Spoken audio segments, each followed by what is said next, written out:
Welcome, welcome. Hopefully, you'll be able to hear me well. We're doing a live on Choose Love, and you would think that would be a natural choice to choose love over hate, but apparently, and I think you know why, we are having a lot of people choosing hate over love, choosing revenge over picking your battles. And I find that to be quite appalling to be in that consciousness of hate. And probably the only, and again, here I go with saying, what I really feel about certain things, but to me, the only thing that would be hard to manage would be a pedo crime against your child or someone else's child. That would be fucking forgivable. But aside from that, which is pretty gruesome, what are we doing here? What are we doing? Why are we accusing people of certain races and class to be less than? And when I say racism, I mean all races. All races. Okay? That means white, black, brown, pink, polka dot, red, yellow, whatever the fuck you are. You can't do that. If you're actually telling me that you're actually going through your ascension and you still are not honest about racism, then you're not getting anywhere. You're on a turnstile. The level of hate that people feel they're entitled. Let me put it this way. I'm going to go right back to Charlie Kirk and what happened to him. Hopefully, and I'm going to say that because it will, for some people who saw the entire situation on what ripped his life out of his hands, and just let me preface, there was not one word I agreed with him on. Okay? But what I do agree on is that we have the right to exist and we have the right to grow and transform. And the reason why I'm saying that is apparently a lot of people, I don't know if you've been watching this, but a lot of teachers, professors, professionals have been celebrating on TikTok, YouTube, and whatever, and they're getting fired. They're getting fired. So yeah, what you do on social media is kind of important. But most importantly, people have been really sad going, I never saw so much hate, so much racism. And I'm like, the glass is half filled. The split has happened. This is like a massive split in humanity. And instead, the split has happened. This is like a massive split in humanity. And instead of bemoaning the horrific human beings who think it's a good idea, especially if you saw how Charlie Kirk was taken out.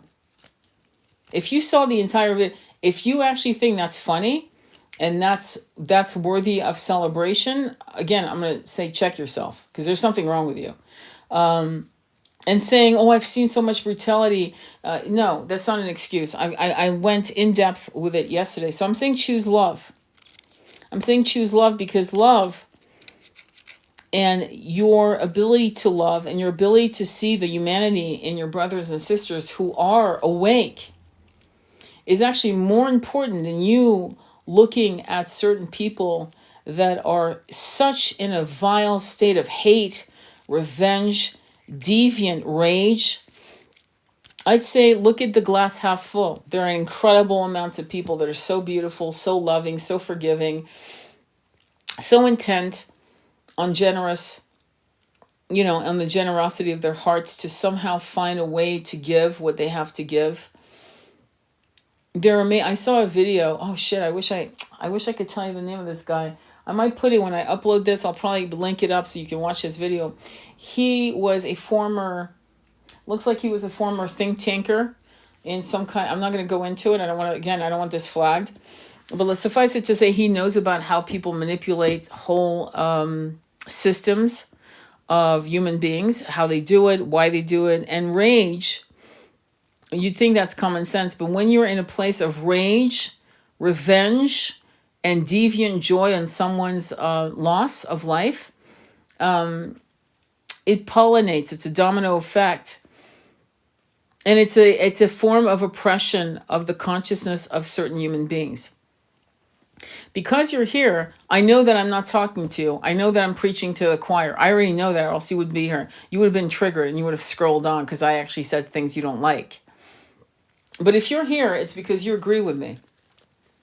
You're agreeing with what I'm saying and you're realizing, and what's really abhorrent is the absolute nonchalance that people had over threatening people that may be from a different type of philosophy. We'll call it another party, a political party. It doesn't matter which one, in my opinion. But this vile rage, it's really funny too, because if you think about it, there's an old saying of, I'm going to say it this way: stupidity is you drinking the poison and thinking it will harm others. It is. It's dumb. That's not how it's not how shit works. You're actually harming yourself. And on another note, if you are really being affected by the anger and rage and ugliness of these zombie-like human beings, I would say to you, it's actually, it's fantastic in my book. You know why? You get to block them. You get to block them right off the bat. I had a client today tell me, in my workplace, she said, my boss said, I'm so glad blah, blah, blah happened to so-and-so. And I was like, what? Your boss? Like, her business could be completely destroyed. Teachers, professors who have made these videos are losing their jobs. They're being fired. Why? Well, because, and I'm not celebrating that either, by the way. I would have thought a write-up, a warning, like take that fucking video down type of shit because it's connected to our university, school, whatever. But you got to kind of understand the philosophy here. When someone's that unhinged and revengeful, you probably don't want to have lunch with them at the school table. It makes sense to me.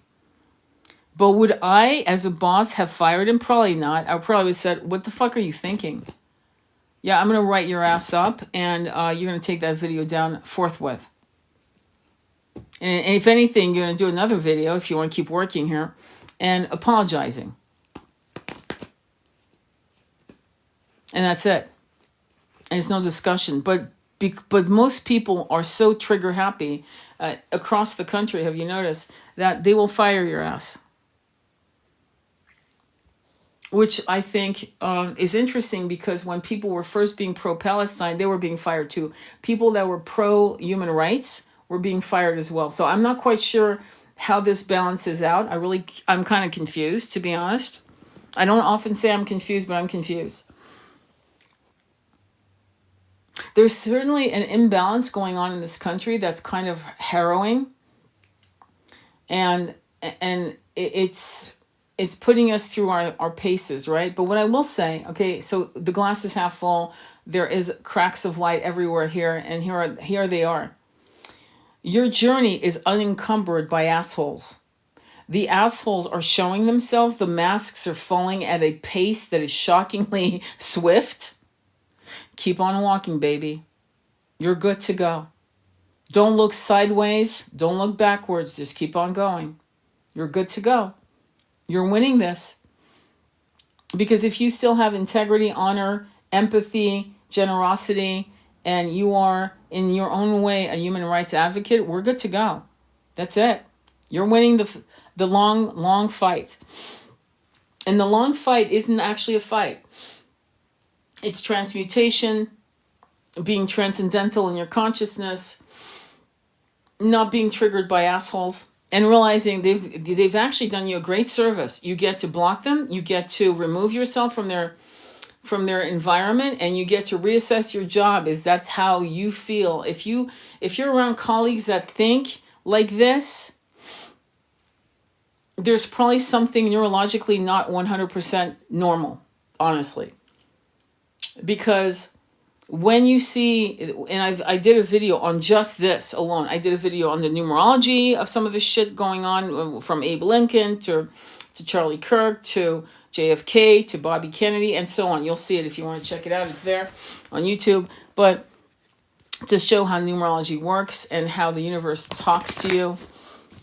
about this, you know, how it communicates to you. It's not just angel numbers, la la la. No, it's fucking real shit. It's really intense. The universe communicates very precisely. And so there's that video. And then another video, you'll see Shiva. It's he's blue. And that one is about empathy. Okay? And so why am I talking about that? Because at this point now, God bless you if you're dealing with this bullshit, but you might be around people who you're working with who are actually that stupid, that cold-blooded. And to think this is working with who are actually that stupid, that cold-blooded. And to think this is a good way to express their frustration. To wish harm on any human being is really like drinking poison, thinking that you're going to harm other people by drinking it. So that's what you're dealing with, people who are so out of line with reality and how reality works in a universal scope, which is infinite, which includes the occasional hammer of karma. And it doesn't matter what someone says. I remember Malcolm X saying this, that, and the other. And I keep repeating out Malcolm X because people are using his words before he went to Mecca in the wrong way. Because when he came back, he had completely done a 180. Okay? And he became a peacekeeper, realizing that it wasn't about revenge or violence of any kind. It was about, in his own way, by the way, not for violence of any kind. It was about, in his own way, by the way, not in Martin Luther King's way, in his way, that it was a better way to, it was a consciousness shift. And it wasn't about race, it was about consciousness. He had a massive realization when he went to Mecca. And people don't talk about it enough, in my opinion, knowing what I know. And again, I'm not here to brag. I'm not bragging. I'm just telling you my father knew him. And my mother met him in Paris right before he was trying to extend his visa. And the London government denied it, just so you know. And he was forced back to America, which he lost his life weeks later, as you know, if you've ever studied him on any level. But he had done a 180. And he was coming back with different messages. And his life was cut short. And people did. And he was coming back with different messages. And his life was cut short. And people did.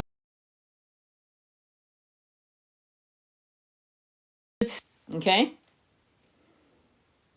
Because of the color of his skin, because of rage, because of violence in their hearts, because of whatever the fuck reason, they celebrated. And it was not worthy.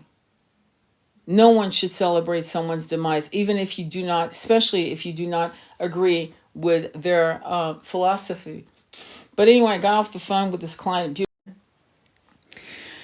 And she said she was raised to never talk about politics and religion. Okay, so I'm going to share with you what I said to her because it may change your mind. The reason why the country's in such a mess, just so you know, is because your parents, boomers, were told by their parents never to talk about religion and politics at the dinner table, at that table, this table, whatever the fuck, okay? Now, let me contrast with this fact that in Europe, we are raised to talk about politics, art, philosophy, movies, books, and so forth. The conversation in any typical European table will flow in exactly these, not in that order, but exactly in those contexts. Okay? And so everyone's wired to talk about politics. Why? Why is this important to talk about politics? Because even though politics is ugly, because it's run by politicians who are corrupt 9 times out of 10, it is your human rights. You understand that Roe versus Wade was a political situation that took away women's rights, right? So it's political. Though we know it's a human right for a woman to have autonomy over her body, it is political. The suffragette movement was a political movement, though it was a human rights, women's rights situation, but it was played out in the political arena. Religion is now enmeshed with our political system, right as we speak, which is creating some fuckery. Watch Ted Cruz interview with Tucker Carlson, and you'll understand what I mean. Quoting scripture over a political stance. That's insane to me. Wasn't there a separation of church and state? I thought that's the whole point of this. So, being politically savvy or aware means that you are a human rights activist. Did you ever think of it like that? Talking about religion at the dinner table where you might offend someone is important. Why? Because do you understand that if Plato and Socrates weren't arguing points, we would never have philosophy the way we have it today in the Western world? Do you realize that philosophers would sit and argue and volleyball thoughts back and forth? And yes, it would get volatile, verbally volatile, until an understanding was refined. They weren't debating all the time. And I'm going to say that. I don't care who, oh, I'm an expert to play. I don't give a fuck what you're saying. Plato didn't always want to debate. He wanted to refine ideas, which may look like a debate. Okay? And so why is that important? Well, because human rights is based on a philosophical understanding of what right and wrong is. And what's transpired is there's certain religions that are very happy right and wrong is. And what's transpired is there's certain religions that are very happy to muzzle and oppress women. Religions. There was a time when women weren't allowed to read certain things. Religious things. So that maybe why? Well, to prevent a woman from realizing how men saw her, how the patriarchy saw her through religious text. So it's actually your duty. You want to call it politics? You don't want to call it I don't give a shit, but it's still going to be played out and decided in the political realms. Slavery was a political move. Jim Crow was a political move. It was a law. And it was decided in the political arenas to outlaw it. But it was a law. So human rights and politics, unfortunately, are intertwined. I don't know why I have to say that, but I think I have to. So when people say, I don't like to talk about politics, I guess you want to talk about your human rights or the human rights of your children or your grandchildren or your entire fucking community. You're not interested, I guess. And religion, unfortunately, is now seeped into, it has slithered into our political discussion, which is insane to me. It's actually the most incredibly, it's the worst dislocation of truth I've ever seen in action. And that's why it's fracturing. This is why something like what we saw on camera, right? In action, and many of you who are supporters of the Palestinian people's cause and what's happening, because they're being moved and they're being forced to move and God knows what's happening to them, right? You don't compare one loss with other losses. Each loss is not a number. Each loss is an individual loss of life or an individual loss of freedom. I just saw a video on the Sudan on Instagram that is absolutely of a woman being hung by her elbow. Her shoulders are dislocated. And the man apologized who posted it saying, I wish I didn't have to post this, but we need to wake up. What's happening to women and children in Sudan is political. And it's a human rights violation. It is your duty, if you're any fucking sort of human being, to start getting involved. That's it. And how you do it is your business.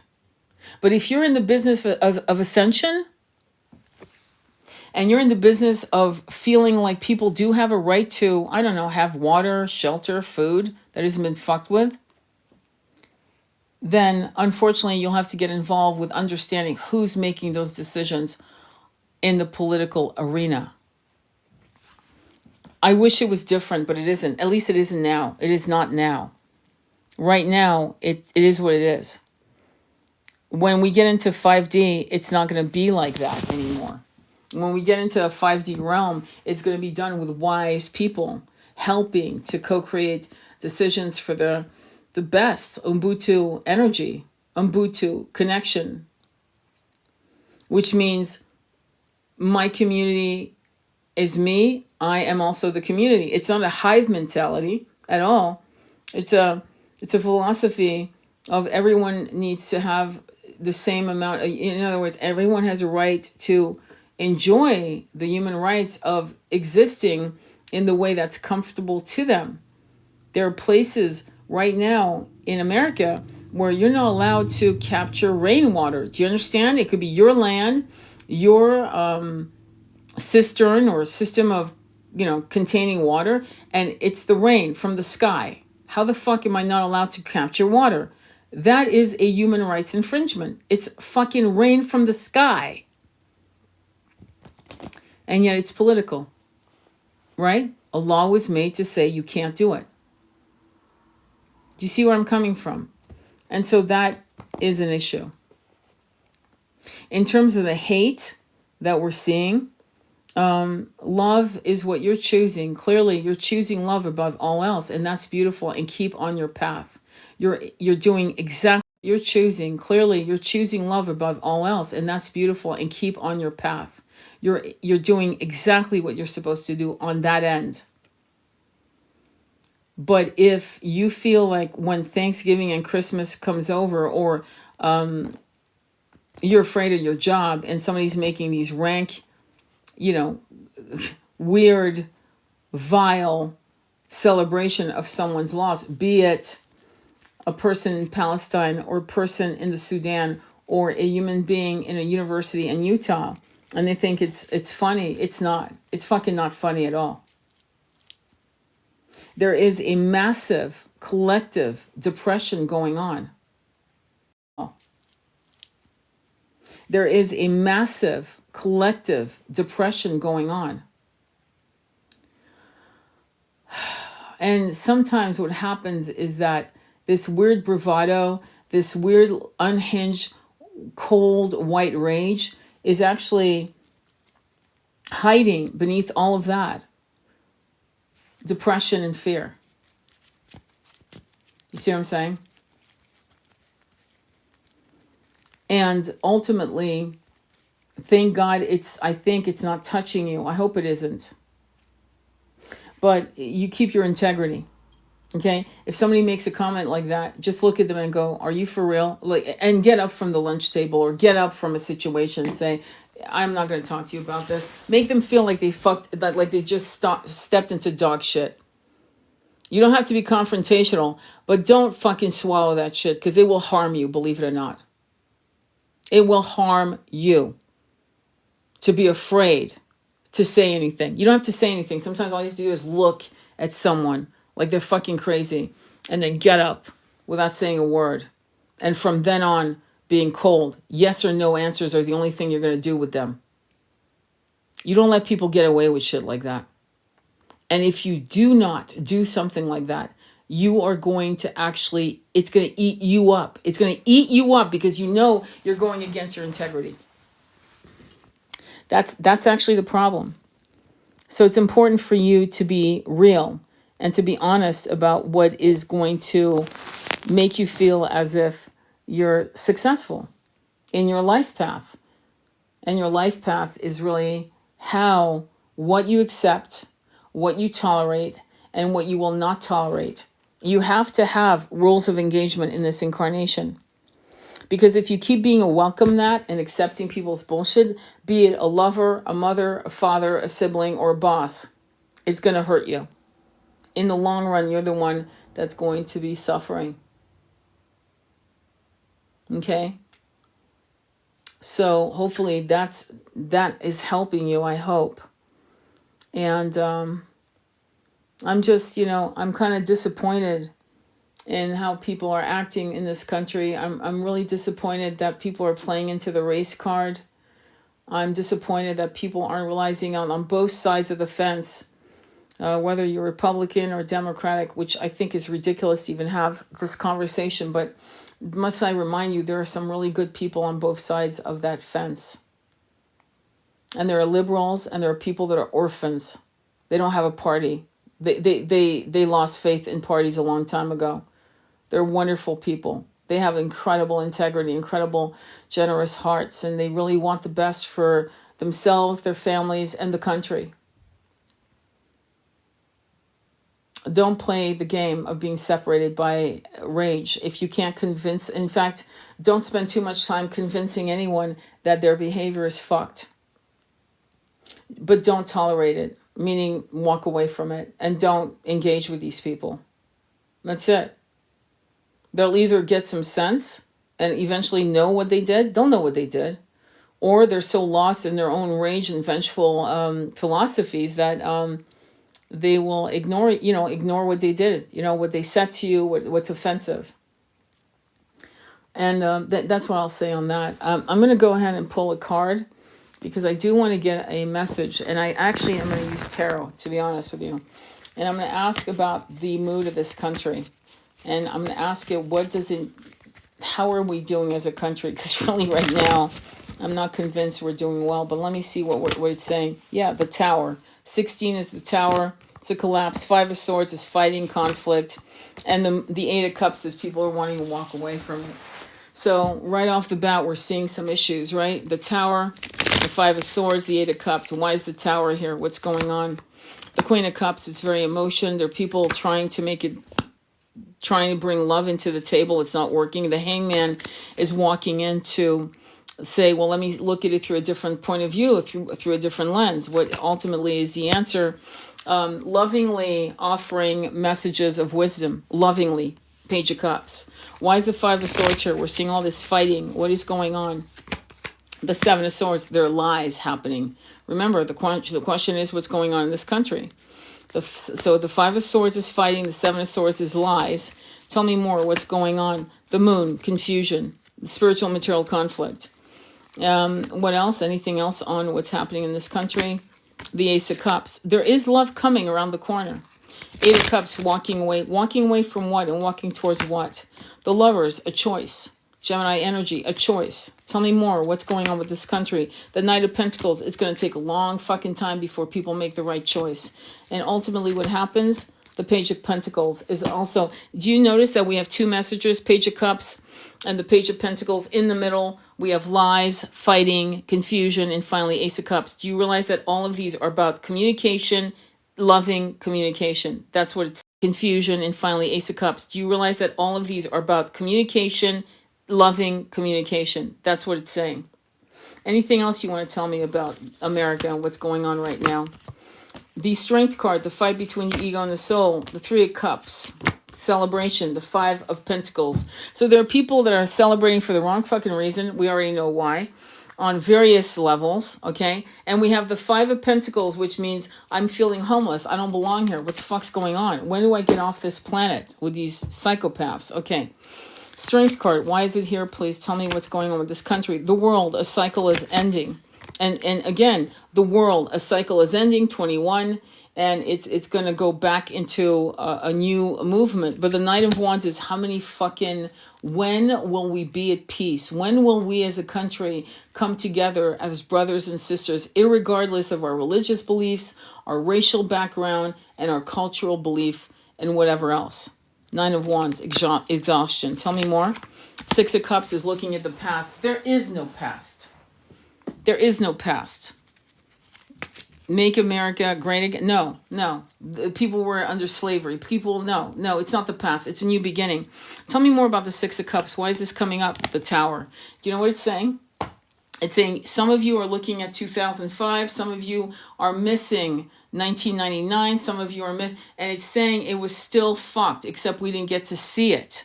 And what's happening is the past. The entire past must be under the Tower influence, which is all of this must implode. All of this must collapse. We must be from a place of truth.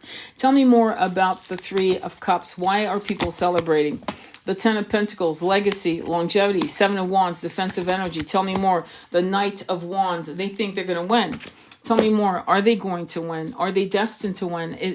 Is this philosophy here? The Six of Wands, winning. Are the right people going to win, please? The Ten of Pentacles, does that mean yes? The Two of Pentacles, it's a grab. It's a grab for the crown. And the crown is really more about a philosophy. Tell me more. Crown, oh my God, I just got it. It's not a crown. It's the crown chakra being activated. It's being crowned. It's being upgraded through the crown chakra, being crowned, being upgraded. Tell me more about the Two of Pentacles. The Four of Cups upside down. That's that's actually excellent, because the Four of Cups upside down means that there's no more refusals of opportunities, that you're going to go forward and we're going to win. So are the people who are celebrating right now, are they in the negative cycle? Page of Wands. Are the people that are going to win, are they in the positive cycle of light and ascension? The High Priestess. Yeah, you can't make this shit up. That's incredible. Yeah, it's the High Priestess. So you've got a group of people who think they're going to win, who are thugs. And then many of us are going to win, and we're going to take it all the way to the long haul of 7, 8, 9 generations down. And we are the high priests and priestesses. We're the ones winning, though the ones celebrating right now think they're the winners. They're not. It's an illusion. Okay. Tell me more about the Five of Pentacles, feeling homeless. Is that us? Is that how we feel? The Three of Swords. Yeah, we're brokenhearted. We're fucking hurting. Tell me more about this. Two of Cups, partnerships with our tribe members, Starseed tribe members. Some of our family members could be that. Also, I'm going to say this is a connection between our soul and our ego, and balancing that out within ourselves so that we can actually ride these rough waves. Tell me more. What happens? The Five of Wands. The fighting lessons from Five of Swords, which is massive fighting, to Five of Wands, which is more like pushing back. Are we destined to win? I just want to ask again, are we destined to win this? The Eight of Swords, prison of your own mind. The Hierophant, traditional values. The King of Swords. Aha. Okay. All of us have, see, this is a cycle that keeps repeating itself. Please look at my reading on the Ascension on my YouTube channel, because the theme keeps coming up that we're supposed to win, but our monkey minds keeps sticking it to us. And what's happening is traditional values is how it's always been, meaning always been means always. What is always? Always means in the last 3,000 years. But not in the last 4,000 years, not in the last 5,000 years, not in the last 13,000 years, in the last 3,000 years. It's been like this. The Hierophant, traditional values. With the King of Swords, a conquering, cold ass, like a Constantine, emperors, kings, warriors, who subjugated us through the sword, through fear. And we still think that it's going to constantly continue. That it will always be, because it always been in the memories of our incarnated past. Tell me more about this. Can we win? Four of Swords, we need to heal from the broken heart. Six of Pentacles, find balance within ourselves. And yes, Ace of Wands says there's a new beginning, a new spring is coming. Anything else they need to know? Walk away from the bullshit. Eight of Cups, tell me more. Four of Cups, don't ignore opportunities that come your way. Healing yourself heals the planet. I kid you not. And don't be hard on yourself. You are going through waves of healing. I will heal until I die. And when I die, my soul will still continue on its healing journey. There will be some scars from my past lives on this planet I'll have to shed. And that doesn't just happen because I die. It happens when I die, and then they pick me up, the light beings. I see all the people I love, yes, but then they go, okay, listen, let's do this life review, and let's put you through a it's almost like it's not like a vehicle, it's like an orb of light where you're decontaminated from 3D. It's a decontamination chamber, but it's made of light, okay? And you're in stasis, you're sleeping. And all of what was hurting you, harming you, creating self-sabotage, self-harm, rage, jealousy, lack of self-love, all of that is being softly washed away. Then you wake up, and then there's more life reviews, and on and goes until you're reset. You're set back to who you were. And this happens to people who are not meant to recycle back into 3D. Okay? Those are for souls that will not be coming back to 3D.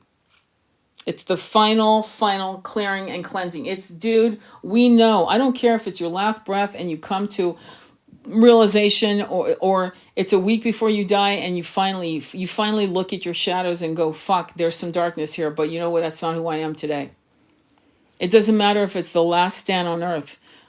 Once you realize that ultimately, because you should ask yourself, you should say, how many people have I fucked over? How many people have I harmed? Okay, well, how many people that you harmed? Okay, so 10 people, but how many did you actually vengefully go out to harm? None. I fucking harmed these people because I was asleep, unconscious, addicted, whatever. I didn't do it on purpose. Nevertheless, I did harm them, but I didn't do it on purpose. How many times have you harmed yourself? Oh my God. And you sit down and you make a list. I did it this time, that time, this time, that time. That's the work we're supposed to do in this incarnation. You see what I'm saying? And empathy, and I've said it again and again, I'm going to keep saying, empathy and self-love. Self-love is self-acceptance. Self-love is self-acceptance. I accept myself at this point, but I'm aware of my shadows. I'm aware that initially I was happy about something bad happening to this person, and then I checked myself. That moment where you check yourself is the moment you should celebrate. That's the moment. The part about you celebrating someone being harmed or someone getting their karma and all of that, yeah, that's fucked up. But the minute you check yourself and go, what the fuck is wrong with me? Why would I even think that? Bravo. What the fuck is wrong with me? Why would I even think that? Bravo, standing ovation, because you're actually fucking being in your self-realization mindset. You're self-realizing that that's a fucked up place to be. You see? And so at that point, when you have these series of calling yourself out and then deep diving into it with your therapist, your healer, whatever, right? Your meditations, your journaling, whatever the hell you're doing, right? Or all of the above, right? You're fucking kicking ass. Because at that point, that kind of raw, brutal truth to yourself, right, is bringing you to no longer be a match to the fuckery of 3D. And so at that point when you die, right, your soul doesn't go through the conveyor belt of, okay, let's do a life review. Oh, how'd you do? I could have done better. Well, you could have done this and that. But yeah, maybe rest for 50 years and and then they come back to you and they say, okay, well, it's time to find a family. What do you want to do? That will not happen for 3D cycles anymore. What happens after that is what I've just discussed. They have to decontaminate you. But you're honestly not disgust. They have to decontaminate you. But you're honestly not and what I mean to decontaminate is some samskaras, aka impressions that cling to you from all these incarnations that have created the blocks and the self-sabotage and also your knee-jerk, responses to shit is stripped away. They help you out. Because they know that they couldn't do what you've done. They know. That's why they're there and you're here. That's why many of them have never been here. When you read the Journey of Souls or The Destiny of Souls by Michael Newton, I forgot which one, but one of the people that incarnated here, I think it was he had not been here in I don't know, 600 years? I think I'm correct. It's either that, and I remember there was another person who was going through the hypnosis, and they'd never been here. They'd been on other 3D kind of planets, from what I gathered, but they never been here. That's my point.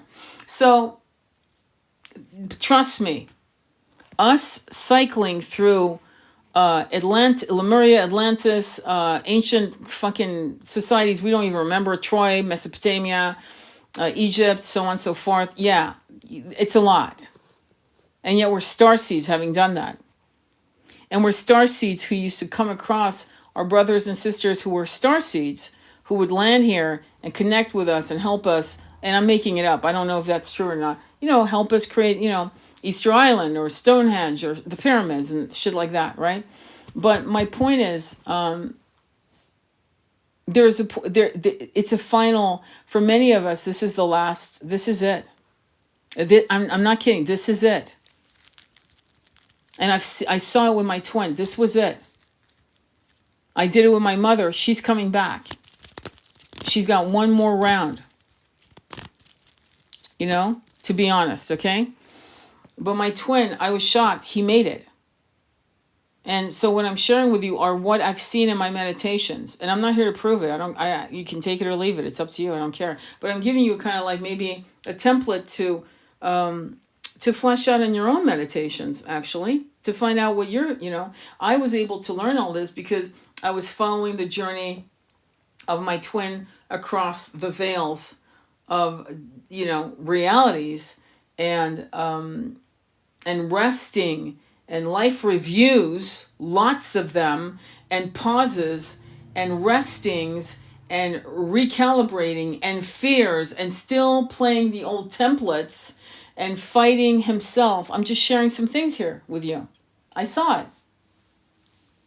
Okay? Through my meditations, my communications, my meeting with the Galactic Council with him and without him going, what the fuck is going on? Things like that. And so it taught me something I didn't know before he passed, that this was actually a journey. And you didn't have to have your whole shit together, but certainly you could do as much as you could here and then be radically raw in your honesty to purge the rest, to realize these were my personalities, because in the world I lived in, I had to be a warrior or else I'd be dead.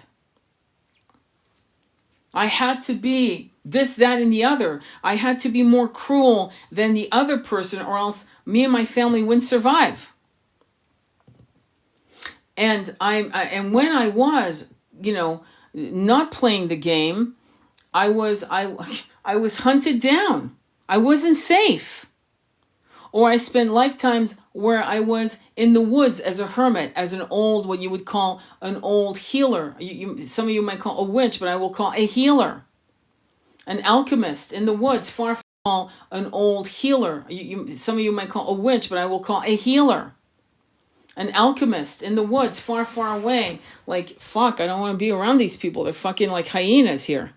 I'm safer here in the mountain, the woods, and so forth.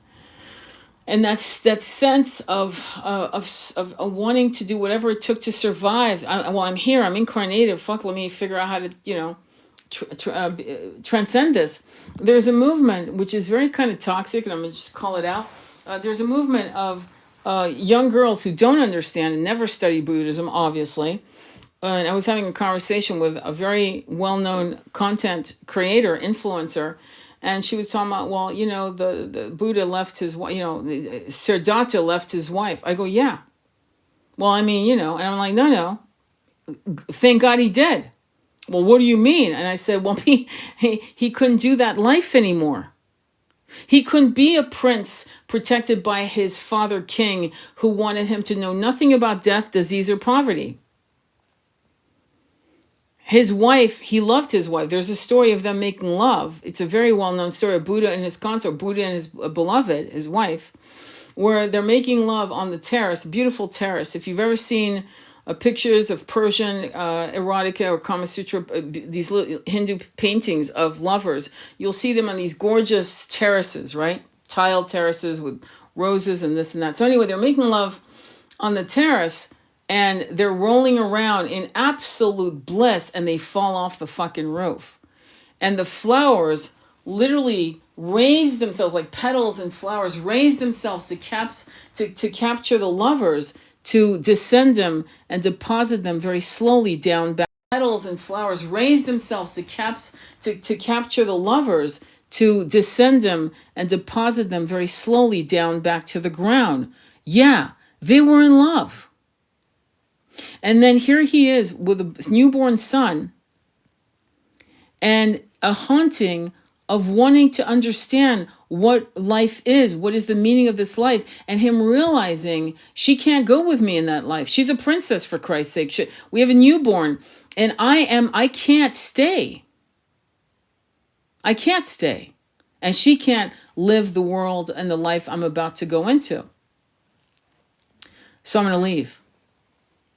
I'm going to abandon them to understand why we're here and why some people suffer and some of us don't, absolutely do not suffer. What in the hell does this mean? And she was like, well, I mean, but he left. I go, yeah. And I wish people would leave each other. I mean, and I said that to her, and I said, seriously, think about it. There are people staying married together for the kids, for society, for the bills, for it's cheaper to keep her, for all these reasons, and they're fucking people up. They're ruining their ability. They're eating up their years of opportunity to meet new love, to have new love. I said to her, for all I know, she got a new man. Eventually she met another prince. I mean, what, you think this king only had one son? Siddhartha? No, I'm sure he had more than one son. Trust me. And does that sound cold? No, it sounds like I can't be here. And what if he had been there? What happens when a person goes against this howling need to leave, to go somewhere? Well, they become addicted, resentful. They abuse.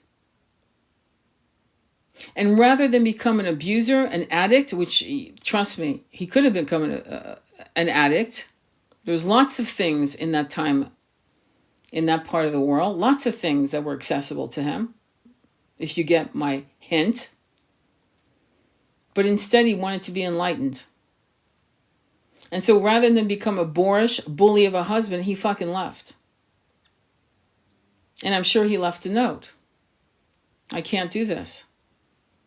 I'm haunted by what the real world is, and I've been sheltered, so I'm leaving. And I find that interesting that a lot of women, very young women who should really study this, are talking shit about Buddha like he did something wrong. Do you know how many husbands stay in these and women who stay in these marriages, and they act like it's 1888? That's insane to me. And I was telling her, just to be transparent, completely transparent, I said to her, I wish I had left my husband 20 years before. I wish I'd done that, because I would have been kinder to him than to add another 20 years. It would have been kinder, more loving, less selfish than to create such a codependency that one of us was going to be harmed more than the other. See, this is why I'm being raw with you, because it's like, what the fuck? So there are some interesting concepts of our religion. Now remember, he was born about 650 years before Yeshua was born. And there are men that'll leave for a pack of cigarettes and never come back. That's cowardly. We have phones. We have ways to listen, baby. I love you. I love you, but I don't love you enough to continue this fake fucking relationship. I love you, but I haven't made love to you in 2 years, and it's not because you're not sexy and hot, baby. It's because I'm not feeling it anymore. And I see you as my sister more than my lover. And I'm not sure I don't know what happened. And there's no one else. Hopefully there's no one else, because lust is not love. They're two different things. And I think we need to be used to having these uncomfortable conversations. There are situations, okay, where the marriage can be completely, or the relationship can completely be saved. But if there's this need of traveling, let's say, and again, the movie Revolutionary Road is an amazing movie, a book, right? With what's her name? Kate Winslet and DiCaprio. And it's an incredible movie, because in that movie, again, we're conditioned to do some stupid shit. She wants to go to Paris. He doesn't, ultimately, at the end. And it's a betrayal. And she actually self-harms. She self-harms. But what she could have done was say, I'm taking the boy and I'm gone. Bye. Fuck off. I'm going to live my life. I'm leaving. I'm going to fucking Paris. I'm going to get a job as a secretary. I'm going to learn French. Bye. Fuck off. I'm going to live my life. I'm leaving. I'm going to fucking Paris. I'm going to get a job as a secretary. I'm going to learn French, and I'm gone. You want to join me? Great. You don't? Great. Instead, she gave up. She self-harmed. And he didn't have the balls. If you look at the character, the archetype of who he is, he didn't have the balls to say to her, I'm destroying you. My decision is destroying you. I think we need to divorce. I'm going to give you some money. I think you should go to Paris. And it would have turned completely different. Do you see the lack of courage, the lack of courage, the lack of fierce desire to live one's life under one's term? And what happens is people instead stay in situations that literally is like death by 1,000 cuts. It's a slow bleed. That's heavy. And so when you look at Buddha, Siddhartha becomes the Buddha, right? You have to understand that his self-realization impacted hundreds of millions of people, including his descendants, his sons, children. And that was a great sacrifice. His sons, children. And that was a great sacrifice. It was probably one of the most important sacrifices in recorded human history. When we stay with someone, we better make damn sure we want this, and we will fight to make sure. And when I say fight, for the lack of a better word, we will learn what is making our relationship or marriage disintegrate. Is it the environment? In Revolutionary Road, it is the environment. They needed to pack their shit and go. Just fucking go. Well, where? We don't know Portuguese. Learn. You'll learn as you go. And it's interesting because one of the clients I'm talking about, in a way, I've been telling them for almost a year and a half, go, pack your shit and go. And they're going. They're not leaving even this day. They're going up into the mountains where they're going to be happier.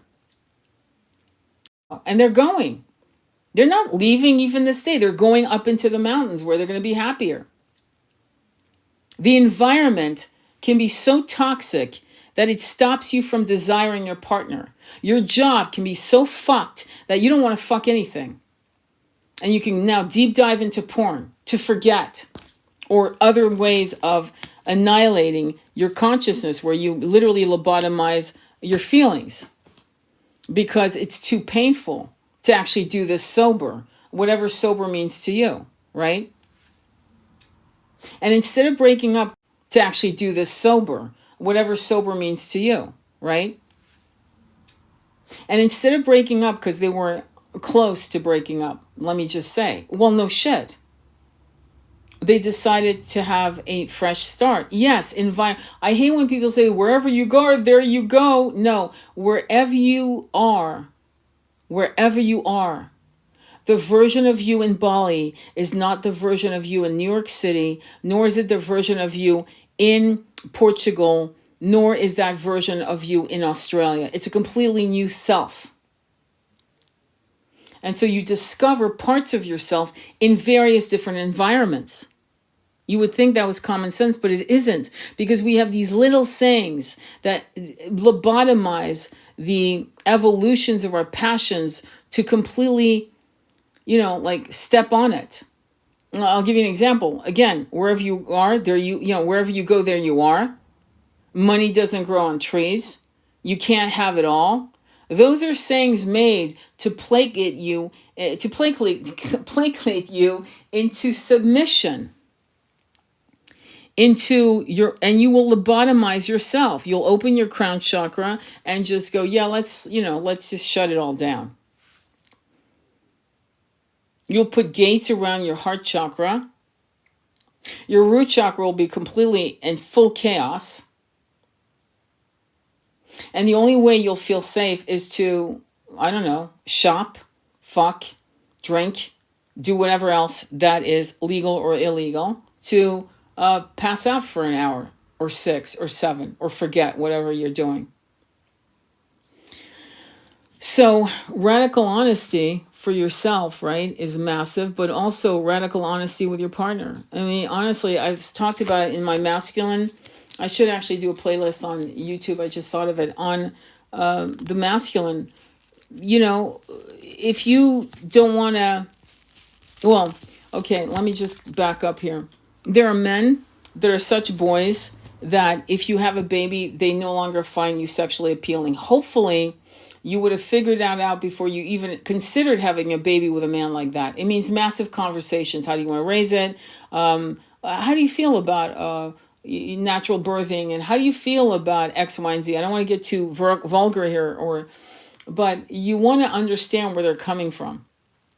You don't want to, and romantically, in your bubble love, that you don't ask difficult questions to this potential father, because I can tell you that there are a lot of men, the minute you're pregnant, that's it, they can't. To this potential father, because I can tell you that there are a lot of men, the minute you're pregnant, that's it, they can't have sex. It's like, it's game over.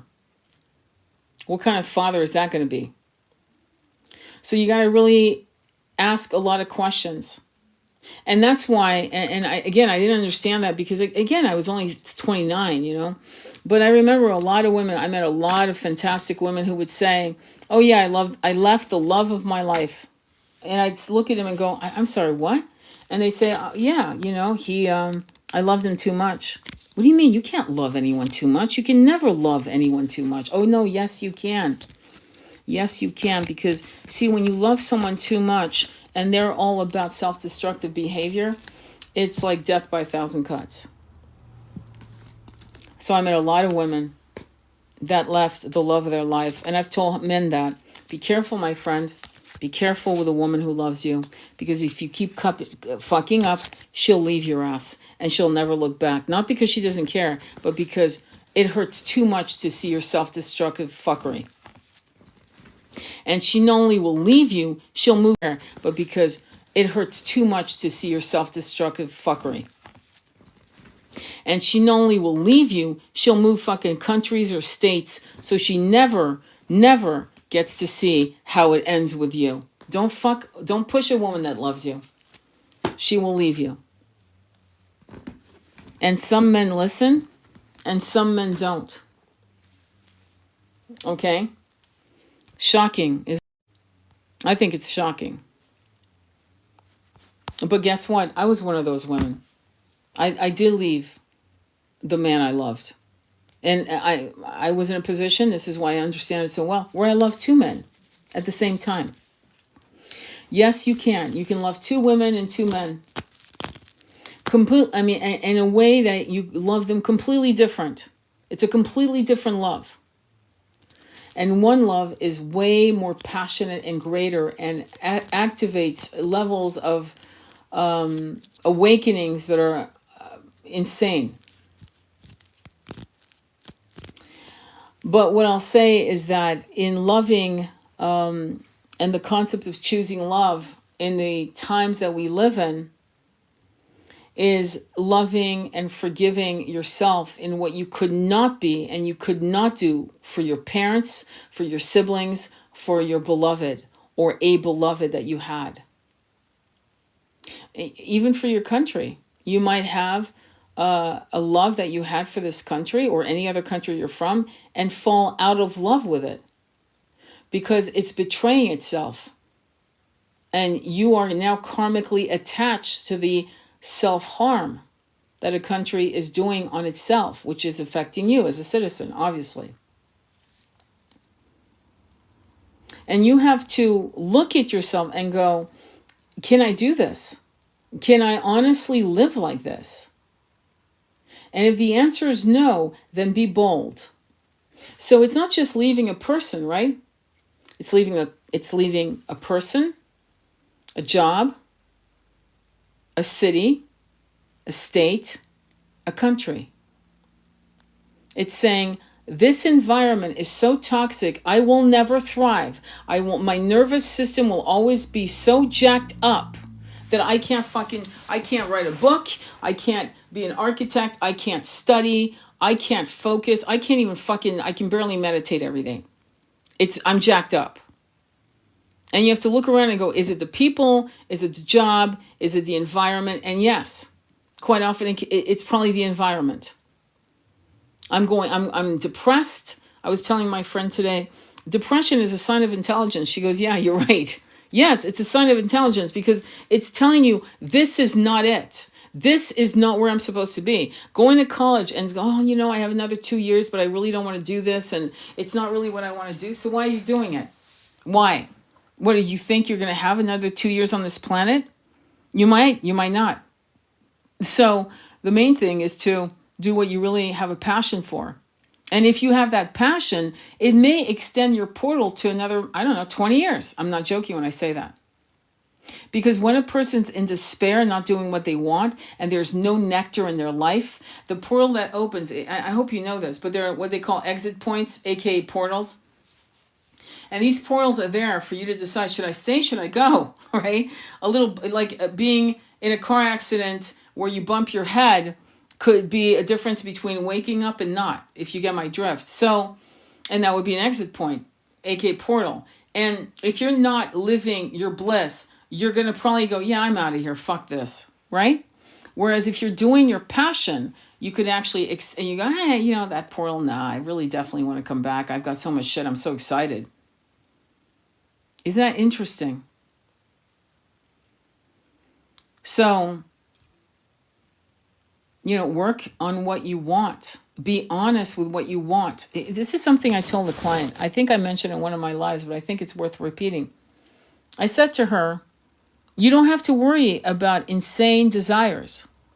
If one of your insane desires is to be an architect like Frank Lloyd Wright, write it down, man. What do you have to lose? You and I both know you're not going to be a ballerina. So if you put it down, well, I want to be a Russian ballerina. I want to be like a prima ballerina. And you're like, 55, it's probably not going to happen. And I remember telling this to the client and she laughed. We both laughed because it's absurd. The desire to be a prima ballerina is no longer in our cards. Okay. We no longer want that, right? Similarly, wanting to be, what would be another example? A gymnast in the Olympics and you're 36, it's probably not going to happen. It could, maybe, but most likely, let's be honest. But all your other desires of creating something fabulous that you're excited about, but you're like, oh, it's not logical. It makes no sense. Some of the best authors started their writing careers at 40. Some of the best painters, Grandma Moses, she was 90. It's not impossible. And because of your environment and because of how you were raised by people who were raised in the same way of limited mindset, you are afraid to desire. It's similar to a poor kid, like remember Willy Wonka in the Chocolate Factory? Like he didn't want to wish for that golden ticket. Like he didn't want to be disappointed. He'd get excited, then he was disappointed. But he really wanted that golden ticket. He really, really desired it. And one day he got it.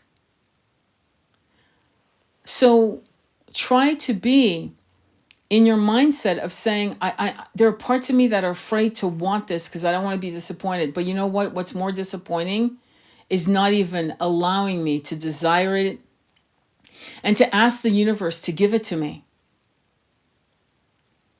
And to ask the universe, how do I get this? Or if not this, better. If I can't have this or better. Which now gives the universe elbow room to create miracles and pathways and bringing you to what is probably better than that. I remember the guy who wrote Chicken Soup for the Soul. He talks about it in The Secret by Rhonda Burns. And he says, we were manifesting $100,000 in selling the book Chicken Soup for the Soul. $100,000. He said we got, I think it was like something like $95,000 is what they got. He said, you think I was angry? You think I was pissed? I was so grateful. And this is interesting, isn't it? And I'm going to tell you something. The fear of a spouse, of like, say you want to go to, we'll make it up. Say you want to go to Albania or Iceland and your partner doesn't. And you've tried to convince them and they absolutely not, I'm not going. I got my job. I got this. And you really, really have a fire in your soul to go. Pack your shit and go. If they're really meant to be with you, they will follow you eventually. Or it's the end of the contract. Because if you don't go, you'll resent them. You'll be shitty and snappy. You won't want to fuck them anymore because you'll resent the fuck out of it and you'll forget why this happened, why your relationship fell apart. And then you'll remember resenting because now instead of being 30, you're 45.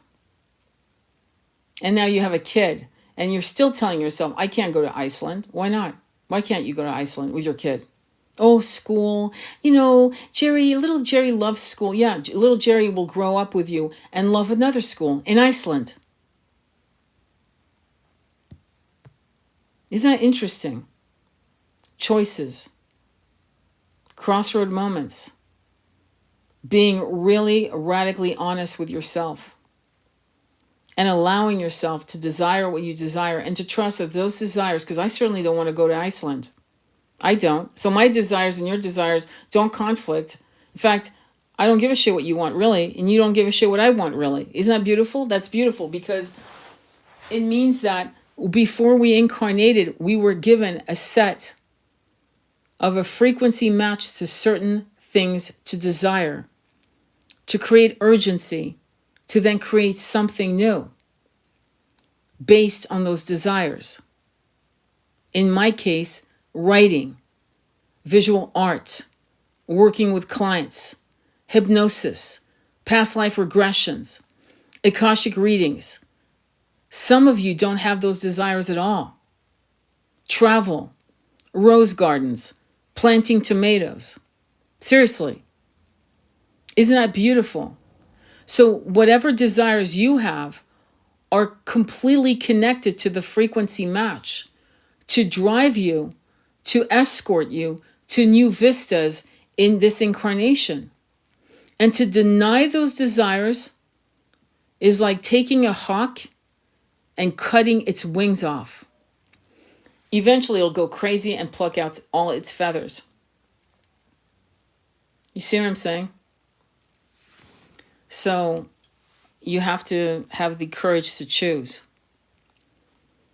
And it takes the kind of courage to walk into the unknown, the moon cycle, right? The moon cycle 18 in tarot, right, is the unknown. It's spiritual, material, conflict.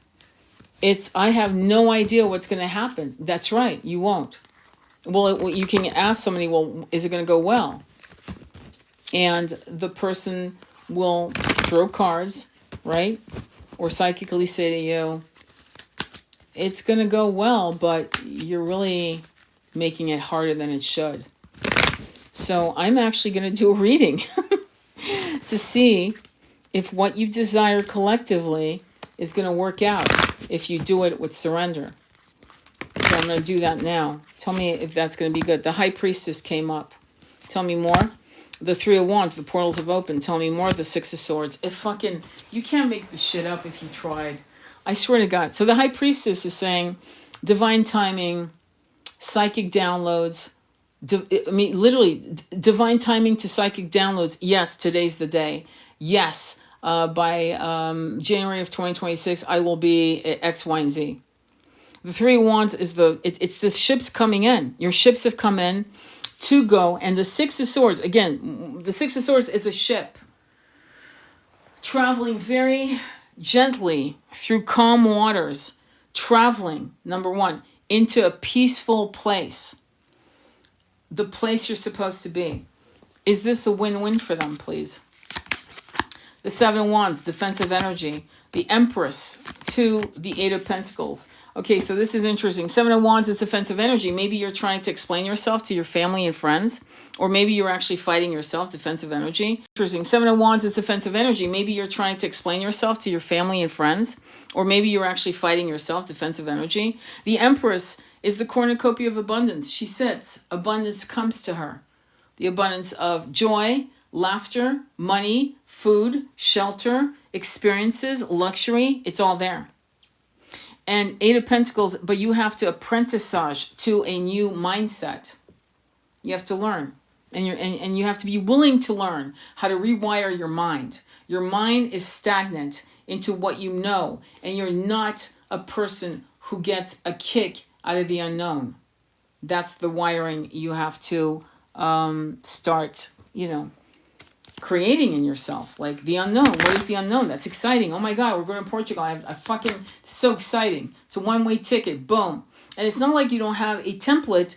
All kinds of content creators are talking about the one-way plane ticket to Norway, Sweden, Bali, Indonesia, Africa. Tons of videos. Another state, another beginning. It's everywhere. It's not like you don't have to, you'll be massively inspired. Tell me more. What is the problem with them? Judgment. Yeah, you're looping. Things are returning. And when I say judgment, it's like a fear. I'm going to say this, okay? It means a lot of things, but judgment means something returning, and it's a looping. Is it a looping? Am I correct? The Star, healing energy, wanting to heal, wishing. It's connected to 17, which is 8, karma, karmic loops. Fucking karmically looping, but you're afraid to wish. Two of Cups is there. A union, either a union with a beloved or a union with yourself, where you actually finally become honest and true to yourself. Know thyself, be true. Shakespeare, right? So there you go. Tell me more about judgment. What's going on? The Four of Wands, 11. You're on the right track. Tell me more about the Star, please. Eight of Cups. Yeah, keep walking. You want to wish? Wish. And walk from the Eight of Cups to the Nine of Cups to the Ten of Cups, which is emotional fulfillment. Tell me more about the Two of Cups. What is that? Ace of Cups, new love. New love. And it could be where you fall in love with your person all over again. So it's new love. It's not the old, stagnant, fuddy-duddy love of the old template. It's a new love. You've fallen back in love with each other. Or it really is brand new, fucking fuddy-duddy love of the old template. It's a new love. You've fallen back in love with each other, or it really is brand new, fucking new love. And it could be new love of a human being, new love of your environment, new love of what you're creating, just so to be clear. Tell me more. What is the end result if they follow this? Five of Cups. Here's your problem. You're disappointed because you've had so many failures. And I use this analogy a lot. It would be like a toddler, a 2-year-old. No, hang on. My son started walking at 8 months, so a 10-month-old baby, right, learning how to walk, falling 100 times a day, and finally looking at me, his mommy, and going, Mommy, just give me a wheelchair. I'll never learn how to walk. This is ridiculous. I keep falling. Failing is refinement. Failing is wisdom. Every multimillionaire, every author I've respected and looked up to all said, I failed hundreds of times, not 10 times, hundreds of times. All of them have all said that story. So I knew as I failed, right, that I was getting closer and closer to the big win. I always knew it, okay? So Five of Cups is afraid of the failures. Tell me more about this. Temperance is Angel Michael working on you to transform you into what? Three of Swords. And again, the Three of Swords is the broken heart, the hurt from the Five of Cups, past failures. Queen of Pentacles is grounded energy into the Knight of Wands, into what else? Into justice, karmic justice. The Queen of Pentacles is you in a into justice, karmic justice. The Queen of Pentacles is you in a grounded energy, right? With having the money you need, and you're grounded. Is you in a grounded energy, right? With having the money you need, and you're grounded. You're probably Taurus, Capricorn, Virgo. The Knight of Wands is wishy-washy energy. It's all over the place. It's like you're literally, you're like your head is going 360 miles an hour, rotating around your head. You're like not being able to focus, not being able to concentrate, constantly second guessing. And justice, I would say righting the wrongs, but I'm going to say it's a karmic loop. Am I correct when I say that? Justice is a karmic loop. It's a karmic loop, but there's an offer, the Knight of Cups, an offer, a loving offer. And will they take it? The Five of Swords. Because until you get your head together, Five of Swords is the conflict from other people, the conflict from yourself, your monkey mind is there. Temperance, transformation. So here comes the transformation for you. Hierophant, spiritual awakening, Taurus energy. Knight of Swords, fast moving, like impulsive energy. Ten of Pentacles. Is the Ten of Pentacles family lineage and what they're working with? Five of Wands. Yeah, it's your family. It's what you. Ten of Pentacles family lineage and what they're working with. Five of Wands. Yeah, it's your family. It's what you've been taught to believe in. Family could be family, bloodline. It could also be friends. It could also be cultural. And there's a battle. Three of Swords. What's going on with that? Will they make it if they get their heads together? Page of Pentacles. Conversations. Nonchalant conversations. Meetings with friends. And good friend, or at least one good friend that tells you the truth. Look, Jesse, you're always afraid of the fucking future. Come on, man. I mean, the world and this incarnation is filled with adventures if you want it.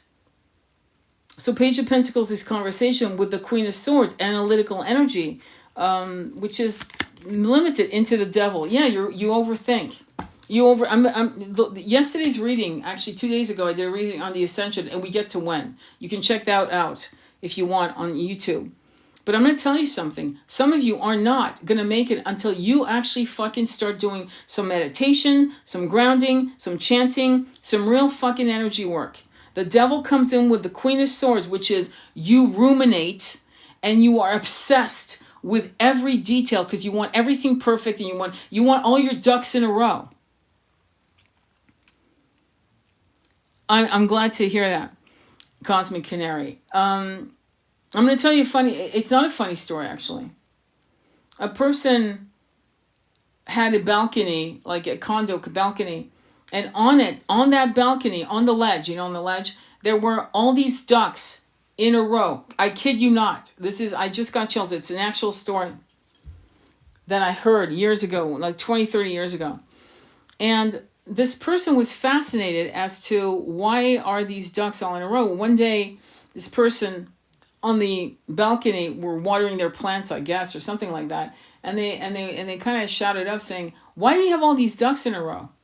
And the person said, "Well, I've been diagnosed with cancer, and I used to always say I'll do this, that, and the other. My bucket list. The movie said, well, I've been diagnosed with cancer." And I used to always say, I'll do this, that, and the other. My bucket list, the movie Bucket List. My bucket list would be to do this, that, and the other. But now I have cancer. And these ducks in a row are to remind me that I should have lived my life. And I would imagine that the person didn't do it to punish themselves. I think the person did it to remind them that even if I can't do all these things now because I'm so sick, I'm going to let everyone know I love them. I'm going to have that ice cream when I want it. I'm going to take that walk for as long as I can walk. I'm going to Savor every moment like it's magic. And so the ducks in a row wasn't to punish them. It was to remind them, these are still things you can do. And while you're here, do them. Don't hesitate. Don't put it off. Don't second guess. Don't. Isn't that fabulous? And so many of you in the Queen of Swords to the Devil energy is, rumination and all kinds of bullshit. Anything else? Is there some narcissism here? Narcissism, you know? Seven of Pentacles. No, it's not narcissism, though sometimes it means that. I was correct. Seven of Pentacles means, but what do I do? And Ten of Wands says, well, drop your burdens. What your habits of how you see your life and how you plan your life is fucked. Drop them. And then what is the next? Ace of Swords. Be honest and cut your bullshit away. Ace of Swords. I'll leave it there. Ace of Swords means honesty, integrity, urgency. Cut your shit away. Then the Ten of Wands disappears. You've cut all the impediments out of your life. And I do understand that many of us have duties, right? But I can tell you from my own experience as a child that was put in a box, I kid you not, I was like 2 months old. My first trip to Africa, I was 2 months old. From Paris to Africa, 2 months old, okay? In a box. And I used to travel with my parents all over the world.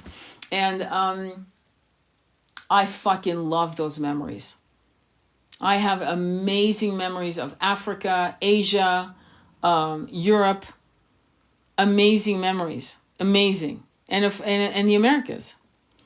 And it was because my parents had the wisdom to realize that I would learn so much from these journeys. And sometimes I didn't go to school. I really did not. Swear to God, did not. I was homeschooled for a while. By a tutor. They hired a tutor. But for the most part, I go to school, I wouldn't go to school. I go to boarding school, then I go to school. Then it was like that, you know? And I don't regret a thing. Not one fucking minute do I regret. I do not, have any envy for someone who grew up and went to school with the same people until they graduated from high school. I actually do not regret not experiencing that at all. None at all. So when you think about your children or your child, think differently. There's a man who moved his family to Nice. You might actually follow him. He's moved to Nice, and his kids are going to a French school in Nice, in the southern parts of France, right? Nice is next to Cannes, is next to Monaco. Anyway, and it looks like his kids are doing really well. That's it. So now they're going to learn French. By now they've learned French. They'll probably learn Italian or Spanish, or by the time they're out of, if he continues living in France, learn French. They'll probably learn Italian or Spanish, or by the time they're out of, if he continues living in France or Europe, by the time they graduate at 18, they'll know an average of 3 languages, if not 4. How is that bad? It's not. So don't be afraid of the unknown. In fact, revel. It's like somebody giving you a gift under a tree, and it's a big box. You have no idea what's in it until you unwrap it. I mean, you could say life is a box of chocolate, but whatever. So any questions? And I'm so glad. Thank you, Sherry D. Any questions, Canary? So any comments or questions? Anything at all, Canary? So any comments or questions, anything at all? I mean, I don't know how you can question it. I just want you to have good lives. I mean, I think my path now as a healing facilitator and as a person that works with hypnosis and who works with Akashic to make sure that you're amazing and that you have an amazing life as much as possible. And if you are older, right? Older. I'll give you an example. My grandmother was in an arranged marriage. She was the last person in our family to be in an arranged marriage. She married my grandfather. Anyway, suffice it to say, when he died, She was 80 years old and she was traveling. She was taking a train from Switzerland to Vienna, hanging out for 3 or 4 weeks. And I asked my mom, where's grandma? And I call my mom, right? Oh, she's in Italy. She's in Torino. I'm like, what? So my grandmother at 80, 84, until she broke her hip at 94, was traveling on the train, enjoying her adventure. Mother at 80, 84, until she broke her hip at 94, was traveling on the train, enjoying her adventures, eating different foods, having dessert, train to Austria. Do you get what I'm saying? And we have trains in America as well. You get on a fucking train and go explore, go to the Grand Canyon. If you can't walk, see it from the train, see it from your wheelchair. If you know what I'm saying, like live your life, experience energies and the nectar of different smells and dialects of a state. You know what I mean? It's exciting. So I'm going to give you a card, which is from the Oracle deck. Oh my God, this is so cool. It's from the Oracle deck, Keepers of the Light. I've been using that lately. And it's called Gaia, Earth Connection. Be mindful of the planet. Come back to Earth. Stay grounded. Didn't we say stay grounded? So you need to stay grounded to pursue your passions. Hang on, so let me see what page it's on. Oh, for Christ's sake. Let me see. Bear with me. I'm trying to find... Oh, here it is. It's page 40. Four of Wands, for example. Okay, so let me read it to you. Gaia is Mother Earth. She is the keeper of the light who holds the planet in her hands and heart. Her kiss is on every animal's forehead. She is the life that moves through the plants, the sweetness within the honey, and the force that encourages the bees to fly. She loves, protects, and guides all beings. She asks us to love them too. How can we help them? How can we help the planet? Extended message. So how can you help the planet? Take a moment to write a petition to get an orca out of a fucking abandoned zoo. You know, there are orcas literally and dolphins literally being kept in small pools, and because the zoo or whatever the hell it's called, the Sea World of that particular part of the world is closed down, and it never occurs to them to just airlift these animals out and set them free, and they end up dying there alone. It's disgusting. So when you think about how can I help them, these animals, how can I help the planet, when somebody is asking you to sign a petition, fucking sign it. Just sign it. It takes you 3 minutes at most. These little steps is what makes change. I remember when I found out at the age of 13 and a half that dolphins were being killed for tuna, to capture tuna, right? Because of the netting. And my mom used to always make me a tuna fish sandwich. I love them so much. My favorite, right? With the mayonnaise and the white bread, that whole, meal. And I remember telling her, don't buy me tuna anymore. Do not buy me tuna. And I was telling my friends, don't eat tuna. What are you eating tuna for? Did you know a dolphin died for that sandwich? That was me at 14 by the time. By the time I was 18, they had little emblems that said dolphin safe. And this was before the internet. So trust me, when we boycott, we change shit. So the extended message for you is saying, you are blessed to receive this great mother card today because it shows that the earth itself, through the image of Gaia, is protecting your path. You are a strong, focused, and loving individual. Stay grounded and don't allow your imagination, ego, or fears to run away with you. Did you remember the Queen of Swords?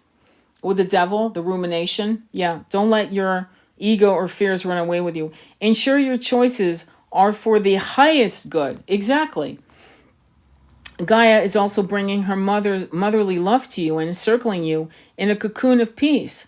If you have had troubles with a mother in your life, motherly love to you and encircling you in a cocoon of peace. If you have had troubles with a mother in your life or are feeling disconnected from or grieving your own mother, Gaia helps revitalize the connection and will bring healing where it is possible. If you are a mother and are worrying about these duties, know that Gaia is thanking you for your hard work and commitment. The earth is blessed to have you. The earth is blessed to have you. Wow, that's beautiful. So that was your oracle reading. And I want to thank you for being here. I will upload this on YouTube if you're interested in watching it. Follow me on YouTube. Also, Saturday. Oh shit, tomorrow's Saturday. Tomorrow at 1:30 p.m. Eastern Standard Time, we're doing our Twin Flame Ascension support group at 1:30. And if you want to join, it's 9. We meet every Saturday, and it's an amazing group. And if you want to join, go on my link tree on my profile. The Patreon is there. You can join, and I'll send you. You're getting the Zoom link for tomorrow at 1:30 if you want to join us. It's an amazing. We're very lucky. We have an amazing group of highly sweet souls that are really on the path. So anyway, sending you much love on your journey. I'll talk to you soon. Namaste.